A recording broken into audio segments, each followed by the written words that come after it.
Well, in France, a parliamentary committee has recommended a ban on women covering their faces in traditional dress.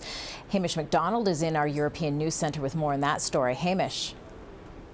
Yeah, thanks very much, Kimberly. Well, the report by 32 legislators says that it should become illegal to wear the veil in schools, hospitals and even government offices. Now, it's thought that the ban on what the French call a burqa could change the whole tone of the debate in the country. Estelle Youssoufa reports from Paris. They've been working for 6 months before making their recommendations public. 36 MPs determined to have the niqab prohibited in France. According to them, women wearing the full veil shouldn't be granted access to public administration services, public hospitals, and should be denied French citizenship. Some MPs are seeking the highest court of justice's advice to check the constitutional aspect of a law that would ban the niqab from France's streets altogether. They feel women wearing the full veil are in breach of France's secular traditions. The full veil is just the tip of the iceberg. Scandalous practices are hiding behind it, practices which are against our traditions. The UMP majority party is working on a law that could be debated by the parliament in the coming weeks. Prohibition of the full veil in public could be enforced in a matter of months. Hélène has been wearing the full veil for 4 years. For this young woman, it's been increasingly difficult to go out in public. People give me dirty looks, like they hate me, and they're always making comments. They don't like it at all. They call me a ghost or a monster and tell me to go back to where I came from. In France, the debate over the full veil has been front-page news for months. For many French people, it reinforces prejudice that Islam disrespects women. France has Europe's largest Muslim population, and relatively few Muslim women cover their hair here. But the numbers wearing the full veil are even smaller. Even here, in one of Paris's most Muslim suburbs, you will struggle to find any women wearing the full veil. According to police estimates, there's only 2,000 women wearing the niqab in the whole of France, a country of 65 million people. As elections approach, many feel President Sarkozy's party is trying to seduce far-right voters and turn the public's attention away from more urgent problems. Le calcul politique de cette affaire de la burqa. The government knows that by talking about the niqab, it avoids arguments about social and economic problems. Thanks to the niqab, no one is talking about unemployment in France. On ne parle plus du chômage en France, par exemple. In 2004, the law forbidding the wearing of headscarves in state schools caused widespread protests among French Muslims. For community leaders, this new law is unacceptable. This can only further stigmatise Muslims. It sends a message to France that Islam disturbs everything all the time, that it upsets public order and principles. That's just not the case. Hélène says her niqab is the centre of public attention when she seeks only anonymity. To her, a law would deny her religious freedom, and she's adamant she won't stop wearing her niqab in public. She says she'd rather leave France than obey such a law. Estelle Youssoufa, Al Jazeera, Paris.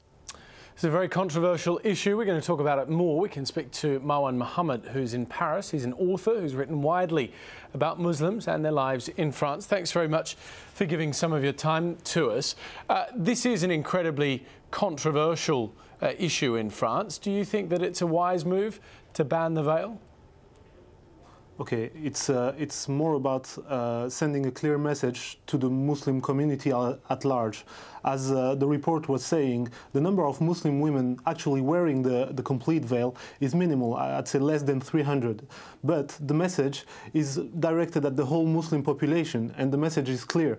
To the average Muslim woman, if you want to go down the route of practicing your religion, of getting more involved, here is how we're going to treat you in the future. So it sends a clear message to this community.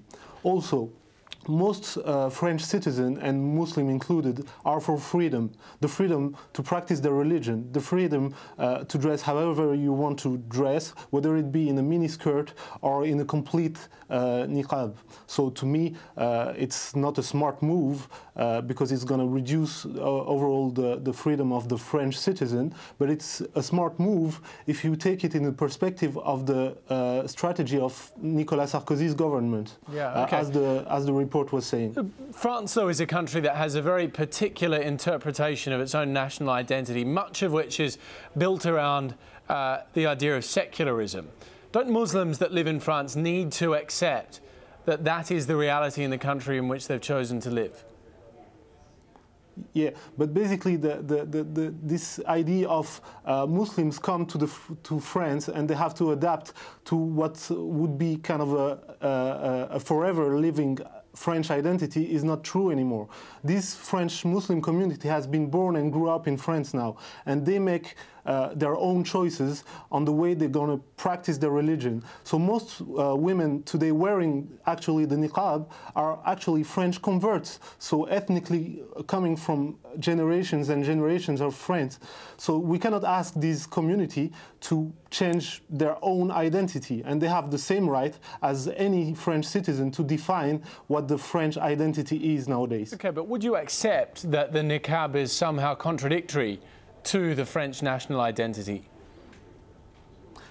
Basically, the French identity is about freedom. So now, the government has been trying to make a huge diversion around the niqab issue. But isn't it about freedom from religion if you choose not to participate as well? And therefore, it could be interpreted that people, by wearing these garments in public, might be impinging on other people's freedoms. Okay, this is the woman's freedom to say whether they want to be part of a society or to live away from this social link. Now, these women, if we prevent them from wearing the niqab, the only freedom they are going to have, if they want to be truthful to the decision that they have made, is to stay in their homes. Is that exactly what we want to do? Is that our definition of freedom? I don't think so. I thought it was interesting, one of the comments in that report from Estelle Youssoufa, one of the politicians involved in this, said that the garments are just the tip of the iceberg, that they hide scandalous practices. Is this more about a fear amongst the broader French population about the increasing number of Muslims living in France? I think you made a good point. The idea is not about the practice of a few women wearing a niqab. The point is about the fear, the general fear in Europe about the presence of Muslims. And we have seen recently with the vote in Switzerland that it's not about architecture or the visible signs of Islam. It's about the core fear of a Muslim presence. And this, if you look at the choice of word that has been made toward this issue of the burqa or the niqab, there is no burqa at all in France. There is not one single burqa in the country. Burqa is an Afghani garment that some women used to wear at the Taliban era. But what we are doing with this choice of words is using the Taliban as a scarecrow to send a clear message to the French community, is that if you don't want to live the Taliban way, be hard on the Muslims in France. So, as you said, it's more about accepting the presence of Muslims, a presence that is going to be for a long time, because we are now born and grew up and present for generations here. So it's more about accepting this presence now in France. All right, Marwan Muhammad live in Paris for us. Thanks very much for that. Of course, if you are interested in this debate, just head to our website, aljazeera.net/English. There's a full discussion there. You can leave your comments as well. Always like to hear from what you have to say.